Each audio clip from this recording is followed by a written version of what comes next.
કેમ છો વિદ્યાર્થીઓ? હવે આપણે જોઈએ કે જ્યારે આપણને બે રેખાઓ આપેલી હોય, આ સમતલની અંદર આનો ઉપયોગ થશે કે જ્યારે તમને બે રેખા આપેલી હોય અને એવું કીધું હોય કે જો અહીંયા બે રેખાઓ છે, આર બાર બરોબર આપણે a પ્લસ લેમડા b1 લખતા હતા અને અહીંયા a પ્લસ લેમડા b2 લખતા હતા. એની જગ્યાએ માનો કે l અને m રેખા છે, a bar plus lambda l અને આર બાર બરોબર b બાર પ્લસ મ્યુ m.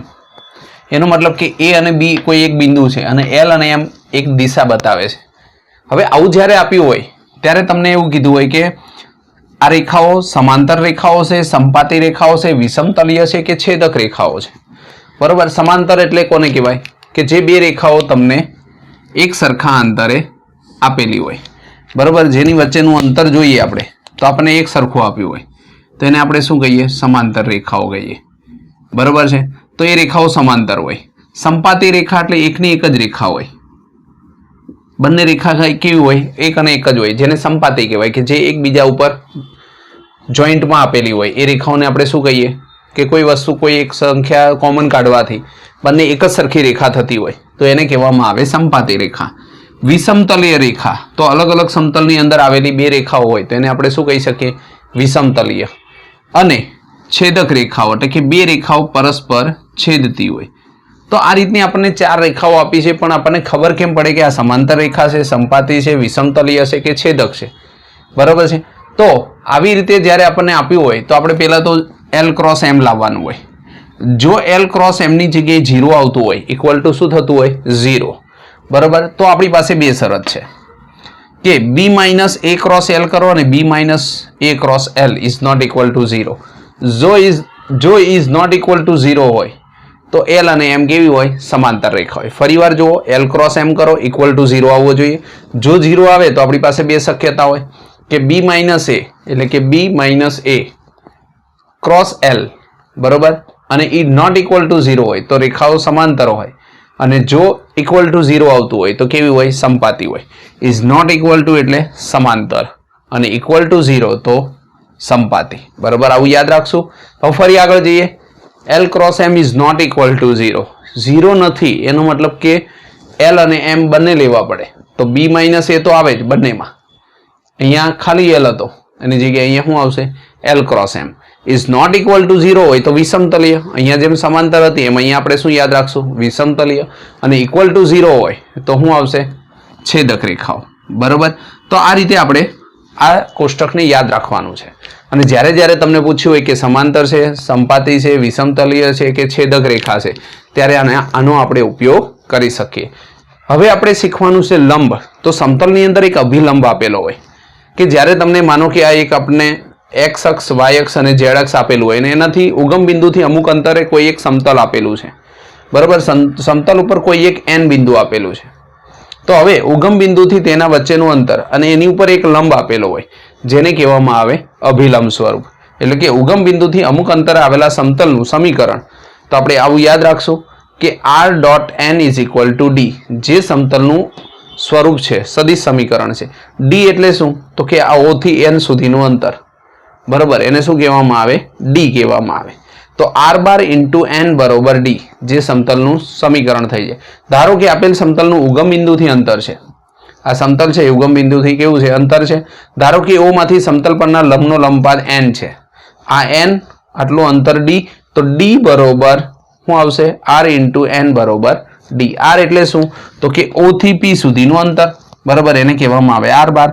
r બાર ઇન્ટુ n બાર બરોબર શું થશે? d. આટલું આપણે ખાલી આ સૂત્રને આપણે યાદ રાખવાનું છે. આને કહેવામાં આવે સમતલનું અભિલંબ સ્વરૂપનું સદિશ સમીકરણ. બરોબર છે. હવે આના વિશે આપણે આગળ જોઈએ. અહીંયા આપણને ખાલી એક જ બિંદુ આપ્યું હતું, એ રીતે આપણે અલગ અલગ એના સૂત્રો જોઈએ. અહીંયા આપણે પેલું સૂત્ર જોયું, અભિલંબ સ્વરૂપમાં સમતલનું સમીકરણ.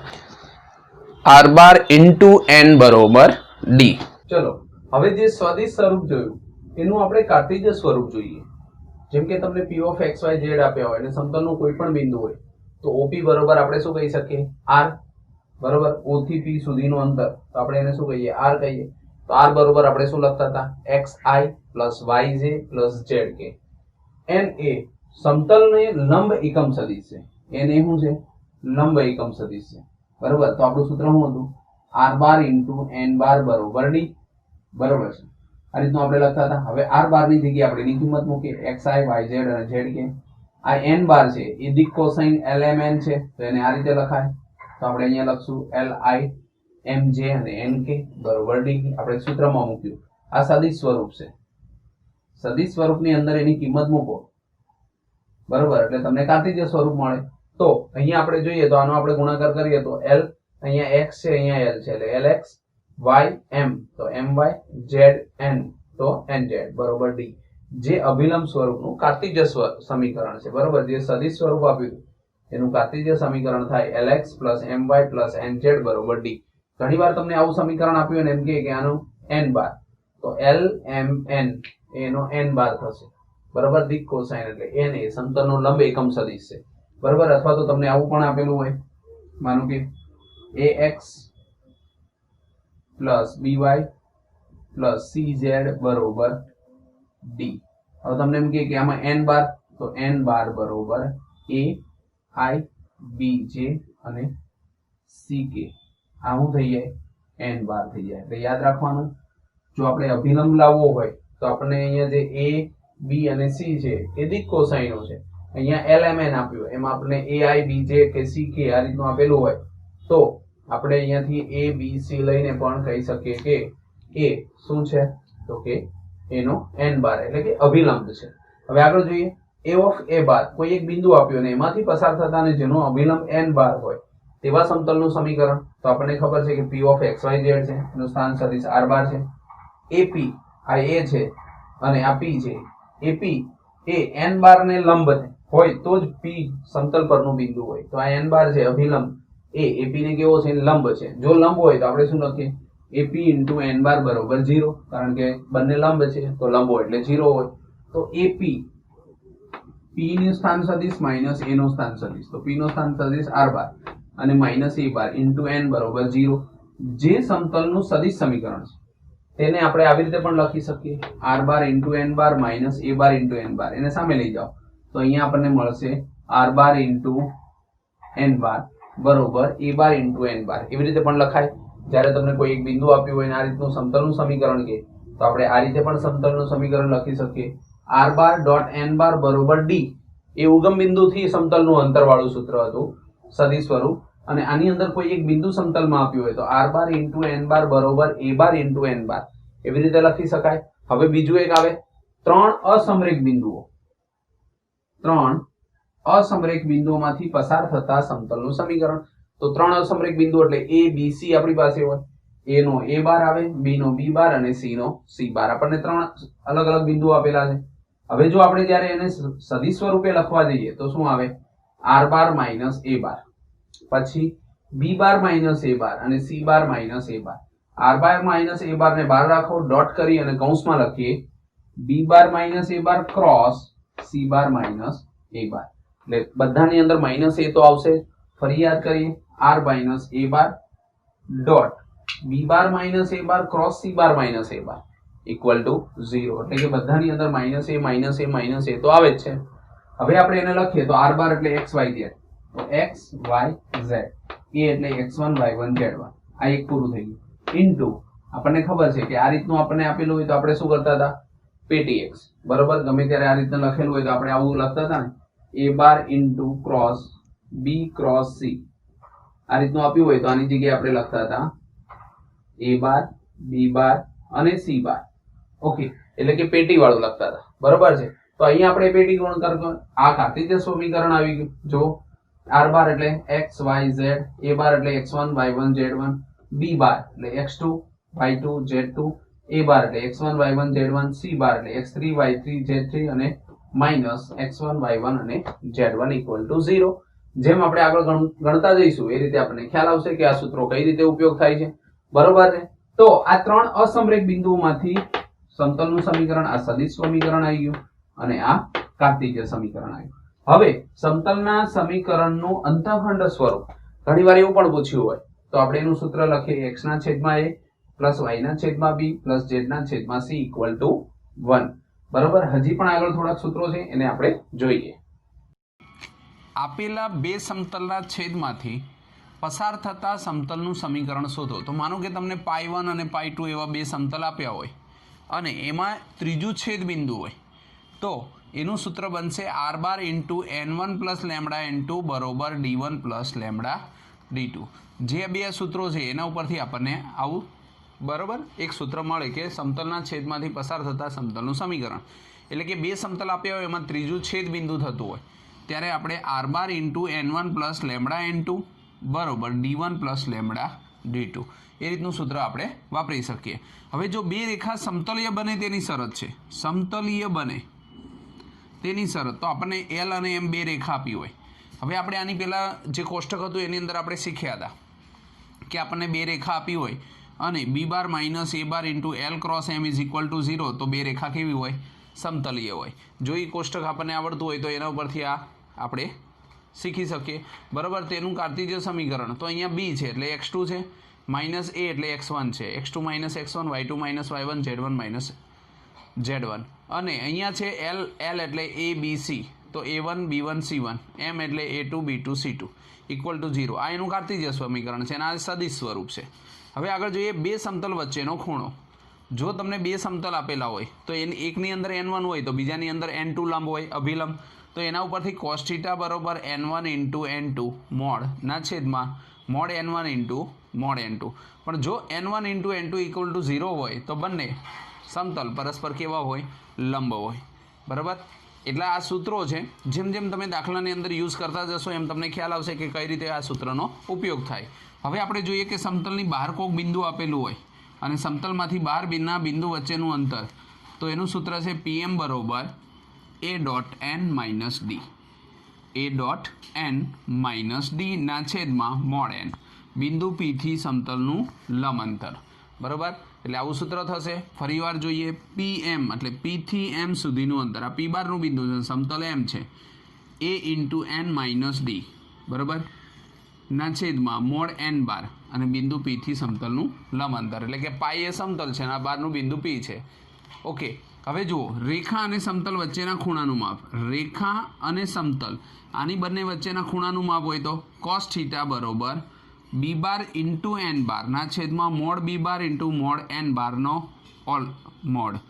રેખા અને સમતલના અભિલંબ વચ્ચેના ખૂણો થીટા હોય તો બરાબર. અહીંયા આપ્યું હતું બે સમતલ વચ્ચેનો ખૂણો હોય તો n1 ઇન્ટુ n2 આવે. એક રેખા અને સમતલ હોય તો b બાર ઇન્ટુ n બાર આવે અને મોડ b બાર ઇન્ટુ મોડ n બાર, અને અહીંયા આવે cos થીટા, આમાં પણ cos થીટા. હવે જો રેખા અને સમતલ વચ્ચેનો ખૂણો ફાઈ હોય તો, આ તો અભિલંબ હોય તો આવે, તો ફાઈ હોય તો 90 માઇનસ થીટા, એટલે આપણે શું લખી શકીએ? સાઇન ફાઈ, એને કહેવાય cos theta.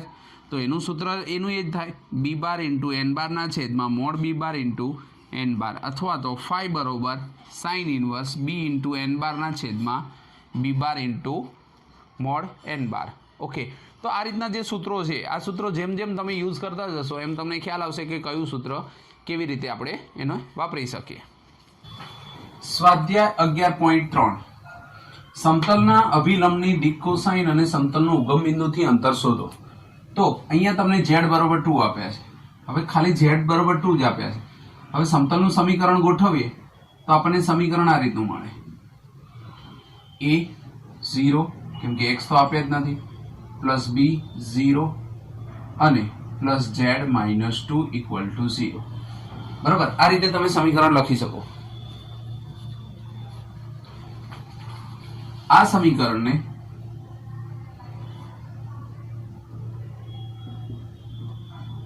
ax plus by plus cz minus plus d equal to 0 સાથે સરખાવતા આ સમતલનું સમીકરણ છે બરાબર છે. એટલે કે તમને a બરોબર 0 મળ્યા, b બરોબર 0 અને c બરોબર શું મળ્યું? z ની સામે શું છે? તો કે 1.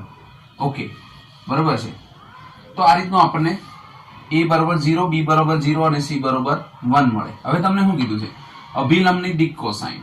તો અભિલંબ છે a બરોબર 0, b 0 અને c 1, એની દિક કોસાઇન. દિક કોસાઇન એટલે આપણે l લઈએ તો l બરોબર આપણી પાસે સૂત્ર હતું a under root a square plus b square plus c square, પણ અહીંયા a તો 0 છે એટલે આપણને શું મળશે?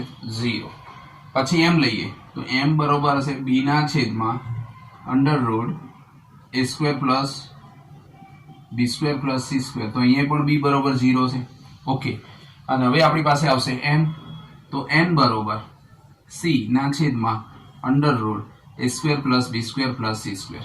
તો અહીંયા શું આવશે 1 અને 0 0 1, 1 નો સ્ક્વેર 1 જ થાય, એટલે અહીંયા પણ જવાબમાં શું આવશે 1. બરોબર છે. હવે આપણને ઉગમ બિંદુથી અંતર કીધું છે, આમ સમતલની દિક સમતલના અભિલંબની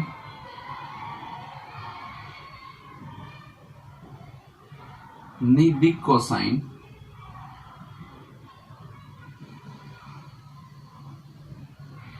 ઝીરો ઝીરો વન છે.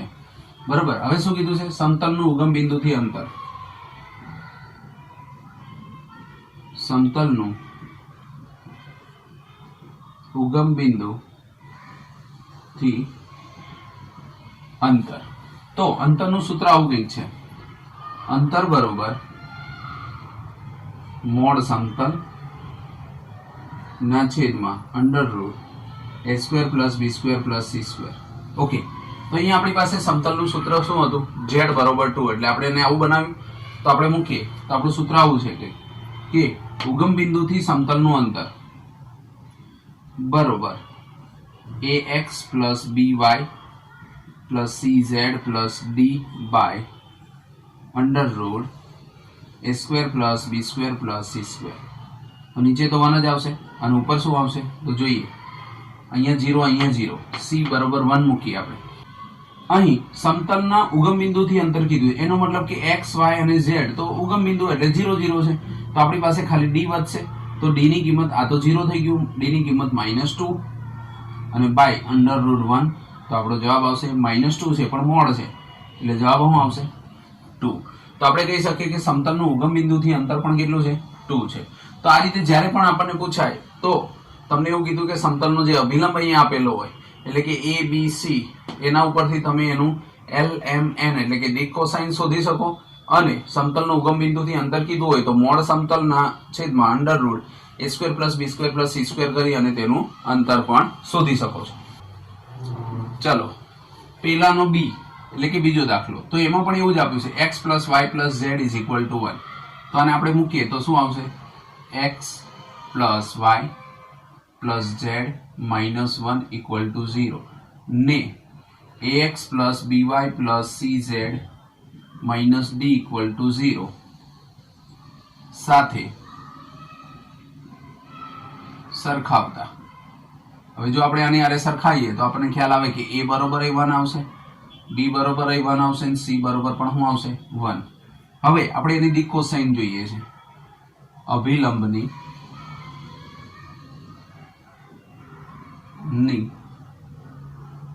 દિક કોસાઇન. ઓકે, તો આપણે પહેલા l લઈએ, તો l બરોબર શું આવશે? a under root A square plus B square plus C square બરોબર a એટલે 1 અને અંડર રૂટ 3. એ જ રીતે m લઈશું, તો m બરોબર b ના છેદમાં અંડર રૂટ એ સ્ક્વેર પ્લસ બી સ્ક્વેર પ્લસ સી સ્ક્વેર બરોબર 1 ના છેદમાં અંડર રૂટ 3. એ જ રીતે n બરોબર c ના છેદમાં અંડર રૂટ એ સ્ક્વેર પ્લસ બી સ્ક્વેર પ્લસ સી સ્ક્વેર બરોબર 1 ના છેદમાં અંડર રૂટ 3. બરોબર. તો આ આપણને અભિલંબની દિક કોસાઇન મળી ગઈ. તો આપણે અહીંયા લખી શકીએ કે સમતલના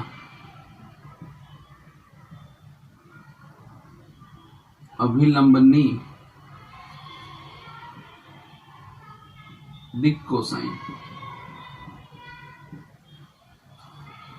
અનુક્રમે 1/√3, 1/√3 અને 1/√3 છે. બરાબર. હવે આપણે શું જોઈએ છે?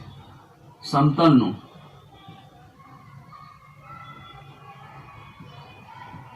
ઉગમ બિંદુથી અંતર. બરાબર. જો આપણે ઉગમ બિંદુથી અંતર જોઈતું હોય તો આપણે શું કરશું?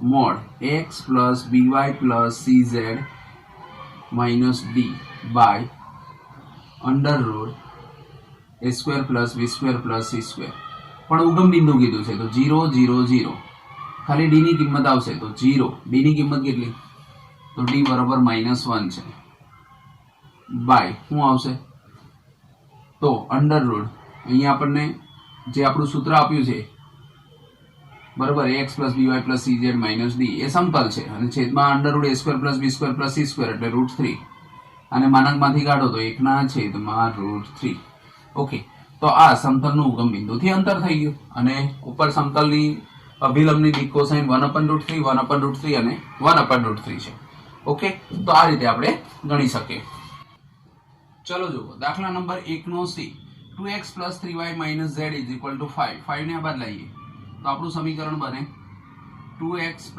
3y - z - 5 = 0 ने समतल ना समीकरण ax + by + cz + d = 0 साथे सरखावता ओके तो a बराबर કેટલા આવશે 2 b बराबर કેટલા આવશે તો કે 3 અને c બરાબર આવશે -1 ઓકે તો આના ઉપરથી આપણે શું લાવી શકીએ અભિલંબની દિક કોસાઇન સમતલના અભિલંબની દિક કોસાઇન ઓકે તો અહીંયા l બરાબર a ના છેદમાં √a² + b² + c² equal to ए एटले केटला तो के 2 √4 9 1 बेना छेदमां √14 ओके अब बीजू लईए तो के m बराबर b ना छेदमां √a² + b² + c² बराबर કેટલા આવશે 3 અને √ આવશે 14 એ જ રીતે n લઈએ તો n બરાબર કેટલા આવશે n बराबर c √a² + b² + c² बराबर -1/√14 ओके હવે આગળ જોઈએ તો આપણને આપ્યું છે આ તો દિક કોસાઇન મળ્યા એટલે કે અભિલંબના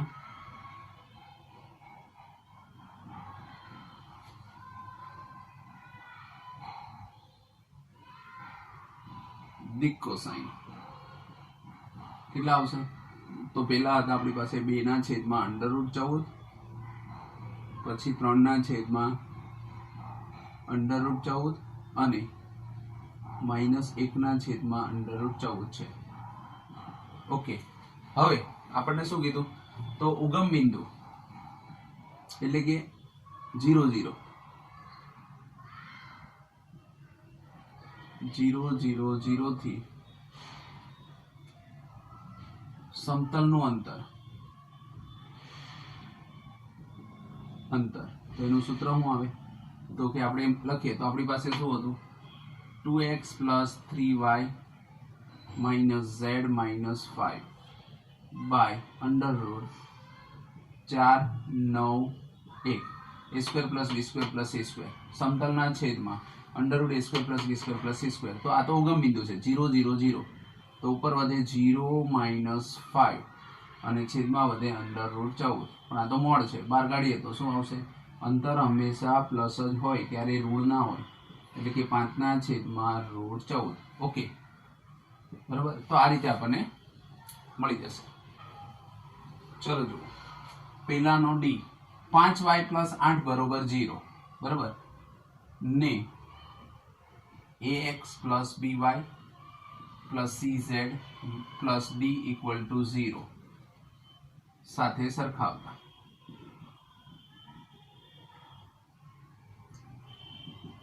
તો તમે જુઓ તો a બરાબર નથી આપ્યો x વાળું પદ તો a ની કિંમત 0 થાય b ની કિંમત 5 થાય જ્યારે c નથી આપ્યો તો એની કિંમત પણ શું થાય 0 હવે જ્યારે તમે દિક કોસાઇન લાવો તો l a ના છેદમાં √a² + b² + c² તો આપણે કહી શકીએ તો 0 છે પછી m લાવો તો ઉપર શું આપ્યું છે b a square plus b square plus c square.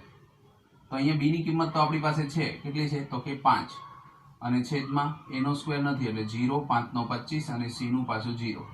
તો રૂટ 25 છે, બહાર કાઢો તો 5 થાય, 5 5 ઉડી જશે તો કેટલા આવશે 1. એ રીતે n લઈએ તો c ના છેદમાં under root a square plus b square plus c square equal to 0, બરોબર છે, એટલે 0 થશે.